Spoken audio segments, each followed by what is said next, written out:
13.1 इसका फर्स्ट सम देखिए। मैं आपको जितना हो सकता है उतना मतलब समझाने की कोशिश करूंगा।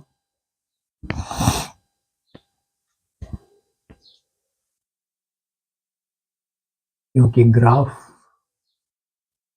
प्रॉपरली प्लॉट नहीं हो पाएगा,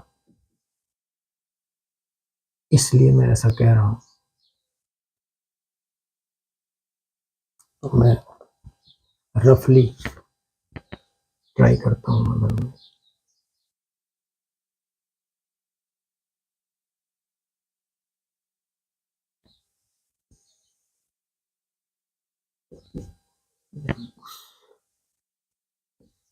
वाई यहाँ आपको 9 से दिया है 3 4 5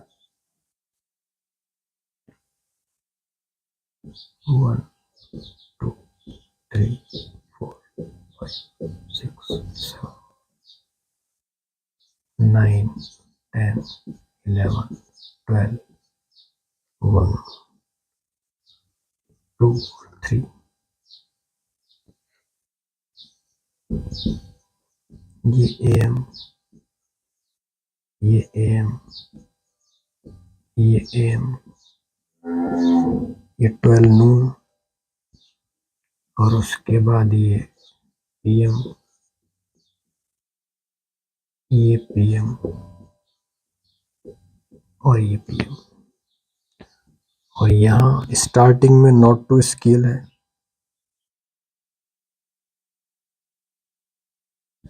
फिर है 34 से 39, 34, 35, 36, 37, 38, 39, 34, 35, 36, 37, 38 और 39। ये आपका टाइम है।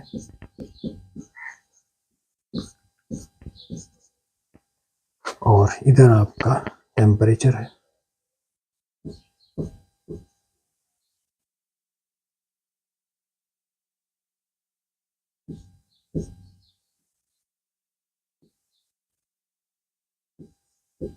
टेम्परेचर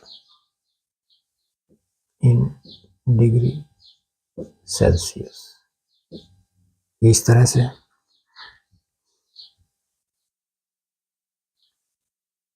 अब आपका 9 जा रहा है 35.5 पर, मीन्स यहाँ तक 9 से आ रहा है और 10:36 पर है।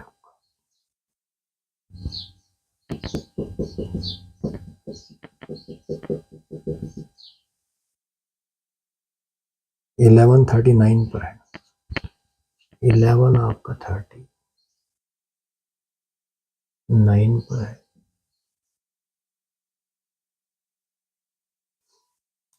12:38.5 पर है, मीन्स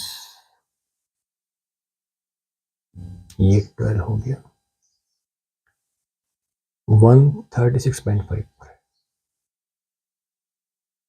ये हो गया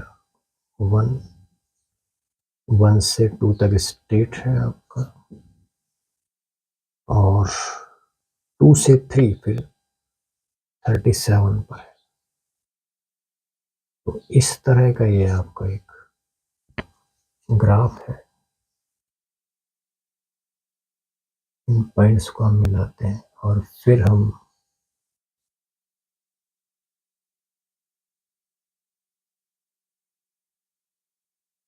सवालों के जवाब देंगे। इस बिहाफ पर हम ऐसा करेंगे।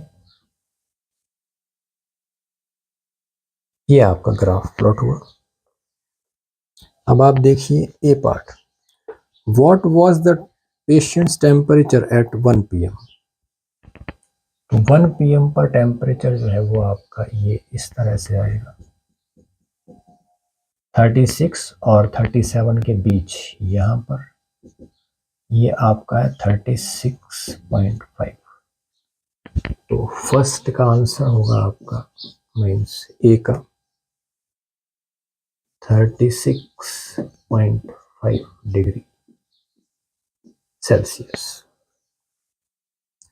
B part says when was the patient's temperature 38.5 degree Celsius. 38.5 ये रहा आपका, और ये आपका जो है मैच हो रहा है जाकर के यहाँ पर, एंड ये हमने बनाया था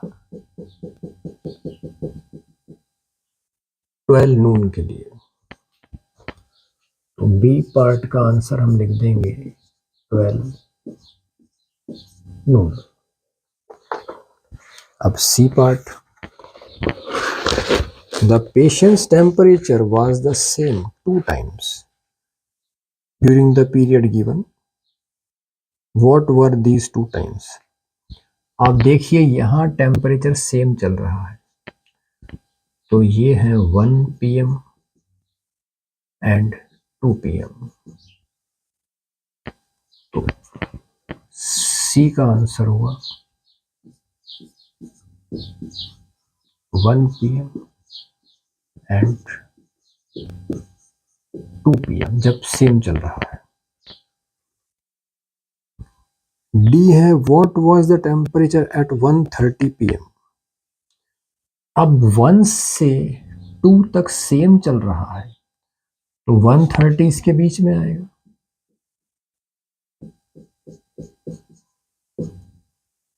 ये 1:30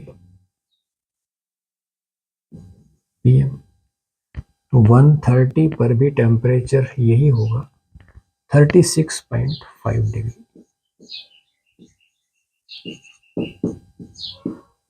सेल्सियस। और E part says during which periods did the patient's temperature showed an upward trend. मतलब ऊपर की तरफ कब कब जा रहा है, तो आप देखिए 9 to 10, 10 to 11 और 2 to 3। तो हम पार्ट ई का आंसर लिखेंगे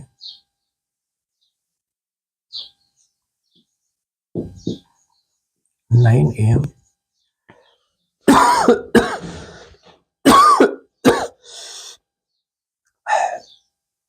sorry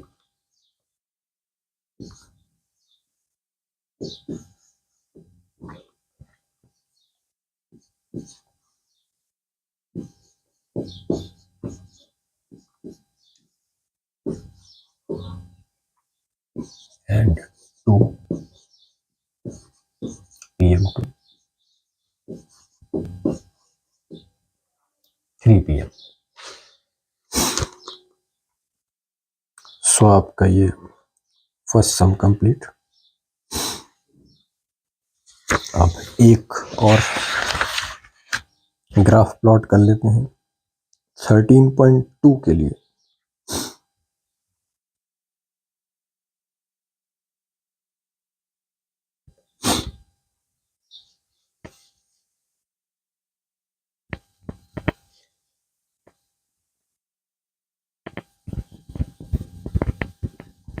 It will be your last sum।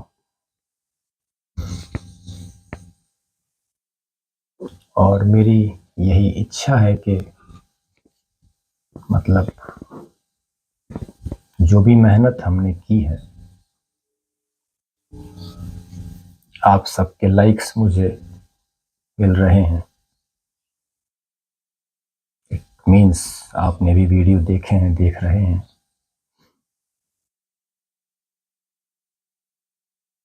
तो ये सब मेहनत बेकार नहीं जानी चाहिए।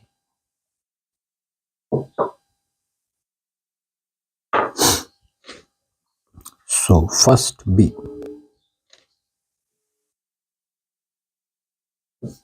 of 13.2 यहाँ आपको एक ग्राफ प्लॉट करना है, distance travelled by a car. तो हम यहाँ भी ट्राई करते हैं।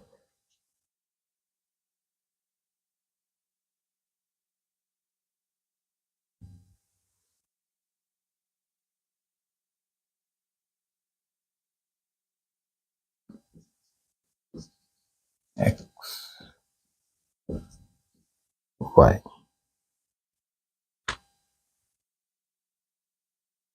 यहाँ आपको टाइम दिया है,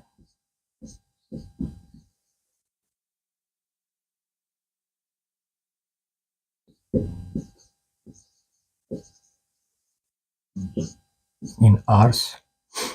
तो हमने लिया 6, 7, 8 और 9।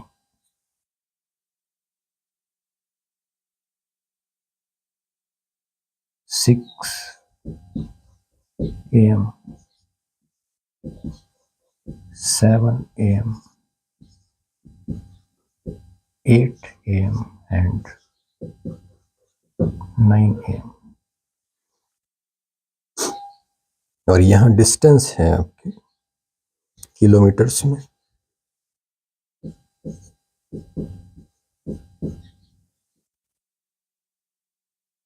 Distance in kilometre like this. और ये है आपका 40, 80, 120 और 60। 40, 80, 120 और 160। 40, 80, 120 और 160। 6 AM के लिए 40 है,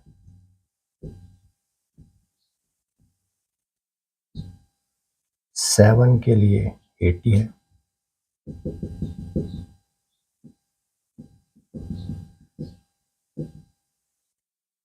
8 के लिए 120 है,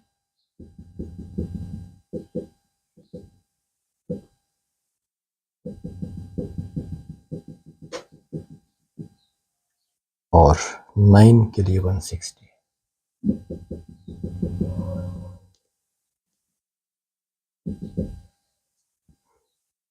तो इस तरह से हम एक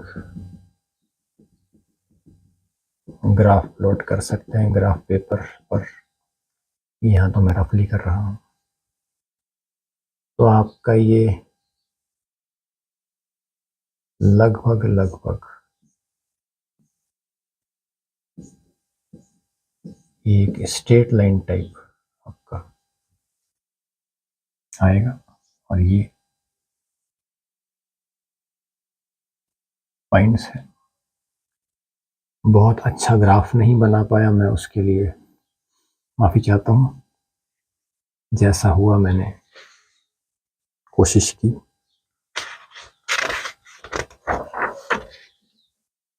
अब फर्स्ट में आपसे पूछा गया है कि how much distance did the car cover during the period 7:30 AM to 8 AM। तो 7:30 AM यहाँ आएगा।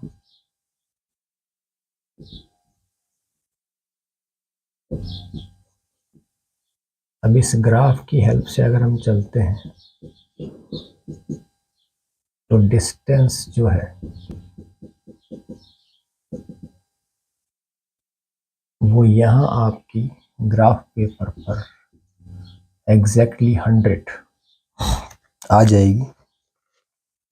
तो 7:30 से 8 AM के बीच में जो डिस्टेंस कवर करी वो आपकी मतलब 120 माइनस 100 इक्वल टू 20 किलोमीटर्स। तो हम लिखेंगे बी का फर्स्ट पार्ट एक सेपरेशन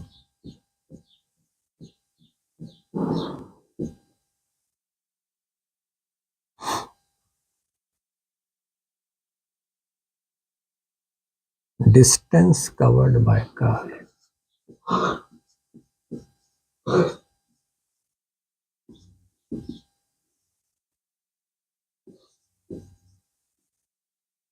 By car during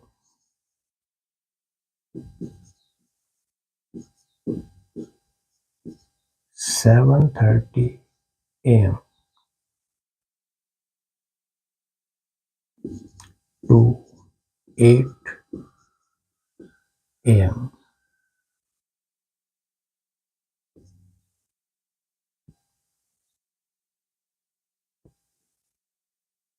हम लिखेंगे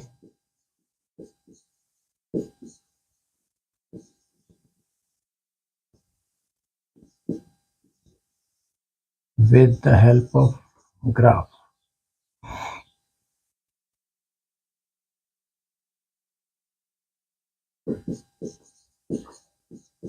Distance is equal to 120 minus 100 is equal to 20 kilometres. ये फर्स्ट का आंसर हुआ आपका. और सेकंड में आपसे पूछा गया है what was the time when the car had covered a distance of 100 kilometers since its start. 100 kilometres पर उसका टाइम क्या था. तो हम यहां से आए थे तो हम 100 तक ही पहुंचे थे, तो 100 का टाइम 7:30 AM आना चाहिए. So we write time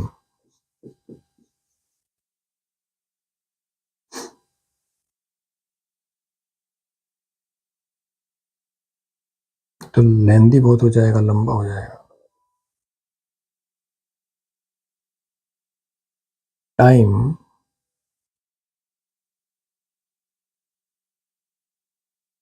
थोड़ा शॉर्ट कर रहा हूं. Time when car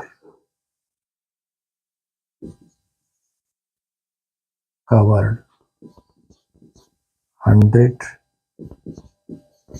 kilometer is equal to 7:30 AM. ये आपका आंसर हुआ. और फाइनली आपका सम भी कंप्लीट. और जितना हो सका मैंने कोशिश की आपका कोर्स करवाने की. फिर भी कुछ भूल चूक रह गई हो या कुछ कोर्स या कुछ सम्स आगे पीछे अगर हुए हों, वैसे मैंने कोर्स सिलेबस सब टैली किया था, फिर भी अगर कुछ हुआ हो ऐसा तो मैं उसके लिए माफ़ी चाहता हूँ. और मेरी शुभकामनाएं आप सबके साथ हैं कि आप अच्छी से अच्छी तैयारी करके अच्छे से अच्छे एग्जाम्स दें. Well wishes for your exams. Thank you.